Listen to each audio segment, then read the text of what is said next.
একটা জিনিস কি জানো তো, ফিল্ম ডিরেক্টরের ক্ষেত্রে তার পার্সোনালিটিটা হচ্ছে অত্যন্ত গুরুত্বপূর্ণ। সে কত সাবজেক্ট জানে বা কত সে একেবারে জ্ঞানবৃদ্ধ, এটার থেকেও বড় কথা সে যখন ফ্লোরে এসে দাঁড়াচ্ছে ওই 60, 70, 80, 100 জন মানুষ হুম তার কমেন্টটা নিচ্ছে কি তার লিডারশিপটা অ্যাকসেপ্ট করতে পারছে কি ঠিক ঠিক যার জন্য আমরা এটা বলি captain captain captain of the ship.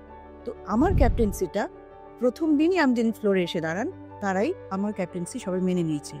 যে ইউনিট তৈরি হয়েছিল, আমার ক্যামেরাম্যান ছিলেন শক্তি বন্দ্যোপাধ্যায়। আমার অন্যান্য যে সমস্ত ডিপার্টমেন্ট তার মধ্যে অনেককে আমি নতুনদের নিয়েছিলাম, নতুন মানে যারা নবীন। নবীন হ্যাঁ সিনিয়ররা ছিল আমার এডিটর ফেম নিমাই রায়, তিনিও হচ্ছেন খুব সিনিয়র মানুষ, যিনি তপন সিনহার কাজ করতেন। যখন ফ্লোরে দাঁড়িয়ে, তখন আমার বয়স কত, 28 বছর আগে ছবি করছি আমি। 28 বছর আগে তখন আমি সেই অর্থে আজকের দিনের হিসেবে তো আমি তখন বাচ্চা। বাচ্চা মেয়ে তো আমার ক্যাপ্টেন্সি যখন সবাই মেনে নিয়েছিল, আমার দ্বিতীয় আর কিচ্ছু ভাবার ছিল না।